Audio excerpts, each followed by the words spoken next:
I had one foot in the streets. The only reason I'm not talking to you from the penitentiary is by the grace of God. My three closest friends did about 100 years. One did about 40, he just got out. The other two are dead. And only by the grace of God, I didn't go. I did what they did. I shot dope when I was 13 years old. I sold dope, sold reefer, sold heroin, sold cocaine. I was shooting dope at 13 years old, but it wasn't God's plan for me. So we all fall short of the glory. I ain't got no fairy tale life to tell you about, but I ain't no killer, but I grew up with killers. I've seen people killed. I was with a couple of them the night they got killed.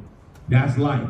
Actors, but I found out very quickly that that was my God-given ability, and I found out over this 40, 50-year career that it was my God-given purpose. God did not put me on this planet to act. God put me on this planet to preach. Wait a minute.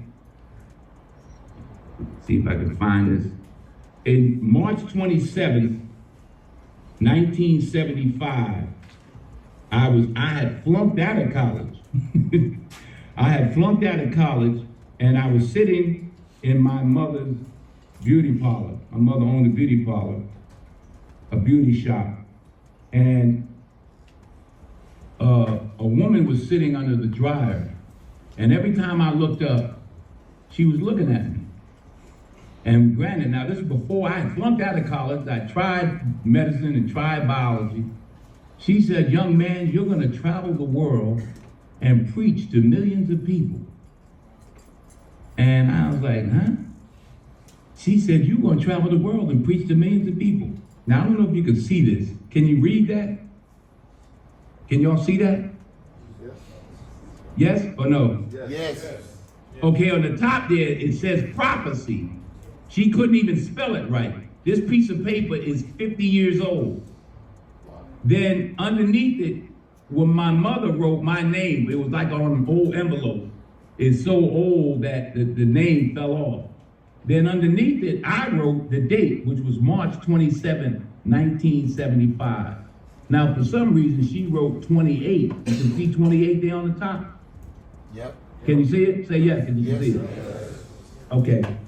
I don't know if she wrote 28 because she thought it was my birthday, or if she wrote 28 because it was the 28th, but I wrote March 27th. Well, I'm born on the 28th, my wife's born on the 28th, my oldest son's born on the 28th. Now, I don't know if that's coincidence, but my point is this. She didn't say you're going to be famous. She didn't say I was going to win an Oscar. She didn't say any of that. She said, and she was known to be a prophet, she said that I was going to travel the world and preach to millions of people. And now, 50 years later, I get the opportunity with the University of Colorado football team. So really, I'm practicing with y'all. First of all, in any and everything I say, may the words of my mouth and the meditation of my heart be pleasing in God's sight.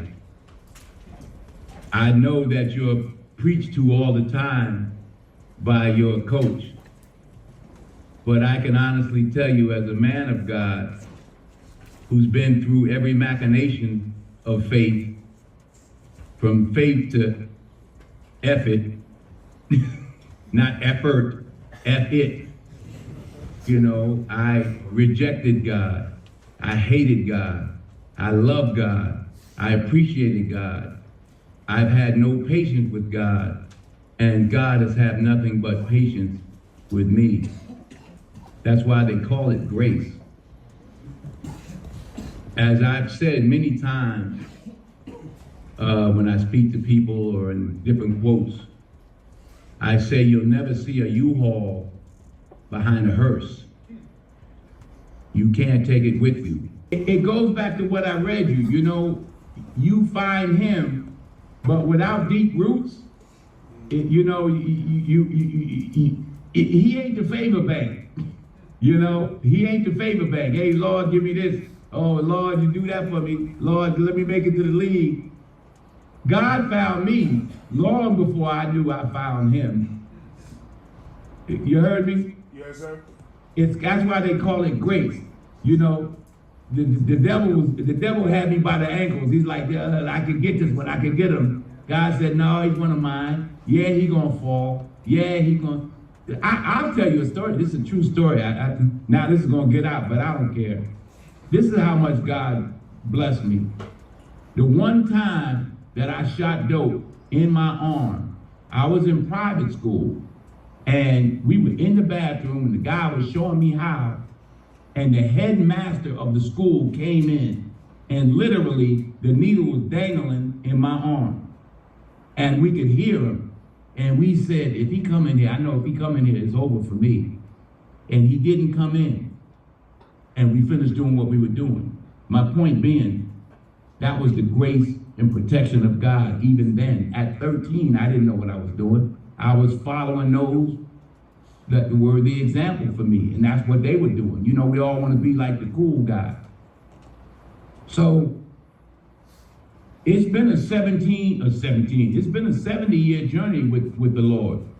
I was filled with the Holy Spirit in the 80s, and I still wanted to go party.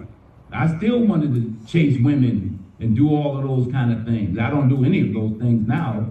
You know, you get old enough, hopefully you get wiser. But wherever you are in your walk, it's not a competition. There's nobody closer to God than the next person.